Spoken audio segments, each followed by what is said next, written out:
Dr. Dan, one part that I think is really underrated when it comes to having a successful hair transplant procedure is the technical staff who helps dissect the follicular units after you've taken out the donor strip. Can you talk about the role of the technicians and the particular tools they use, such as magnification? Sure. Well, the technicians are an integral part of the procedure. You need to have a staff that you can depend on, that you know is handling the tissue properly. And part of that process means that they have to be able to see that hair very, very carefully and at a relatively high magnification. So in my practice, it is a prerequisite that all of their hair has to be dissected under microscopes. You have to have microscopes, binocular microscopes, so that you can see what you're working on. So in my practice, that's a prerequisite. It's not sufficient to just use some readers or some magnification on your eyes to do the dissection. The dissection itself is so important that it must be done under magnification. That's my personal opinion. And I think most good practices that are out there follow that basic tenet, that the hair must be dissected with microscopes. Gotcha. And how long have your technicians been working with you, and how many years of experience do they have combined? Geez, combined, I'd have to sit down and do the math, but I've got 5 or 6 technicians that work with me, and some work on various days, but I'd say combined they have 20 years experience easily. The one that has the least amount of experience has been with me for 4 or 5 years. Training somebody to be a hair restoration tech takes time. It's not something that can be done in just a month or two. It takes me 6 months to a year to have a technician trained to where they can handle a case. So oftentimes I might get nurses that will approach me and say that they're, could they come work for me? And the irony is they could be the most experienced, technically advanced ICU nurse, but they're worthless to me if they don't know how to do hair transplant, because that's a different animal altogether. It requires very specific training for them to be able to accomplish what we need to accomplish in a time-sensitive fashion to be able to put together a good case. So they're very important. All my technicians have been trained by me. I know their level of skill, but I still check their work every day. So, I mean, I'm checking the grafts, I'm checking the sites after they've placed the grafts, and I check every patient. So I still think it's the physician's responsibility to be in charge, to be the captain of the ship, if you will.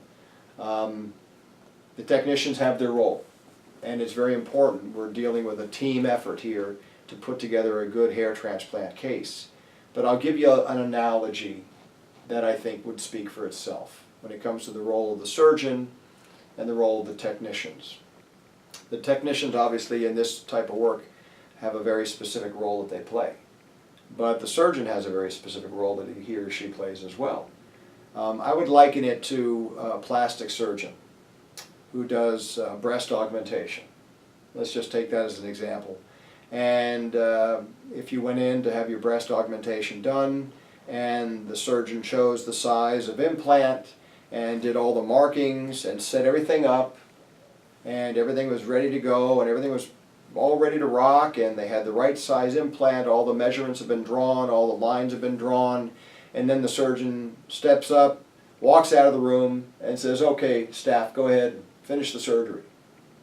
Doesn't sound like a good situation right there, does it? Well, it would be inconceivable. Yeah. It would be absolutely inconceivable that that would ever happen. If that were to happen, that surgeon would lose their license within a week. Mm.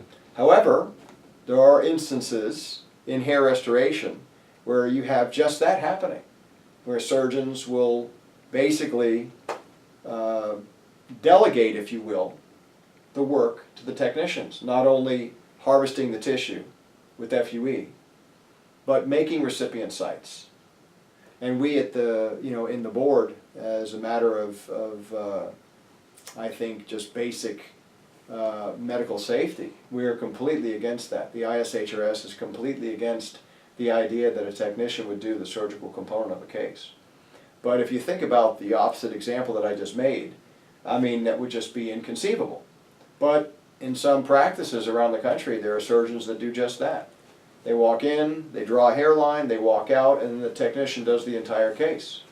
Now, how is that any different than, say, doing a breast augmentation, where you know, for one, the hair is going to be visible for the rest of your life right in front of people. But some physicians seem to feel that they can get away with that by just saying, well, I delegate that service to these technicians, they're skilled. Well, if that were the case, then why don't they delegate the role of, you know, inserting implants? It's a surgical procedure. What's the difference? Well, the difference should be very obvious. So one of the things you heard me maybe mention earlier is the role of the surgeon in doing hair restoration surgery. It's not just simply, oh, it's just a hair transplant case. This is very involved and very detailed work. And if you really want to get nice results, everybody has to be doing their role. Just as if a surgeon were doing breast augmentation, he might need an assistant to help him from across the table, but he's or she is the one doing the case. It doesn't mean that you don't need help. You need an anesthesiologist. You might need a nurse assistant to assist you with what you need to do, with instruments, etc. So it's still a team effort. But the surgeon's the one that should be doing the work. Same with hair transplant. You can't get away from it. There's no easy way.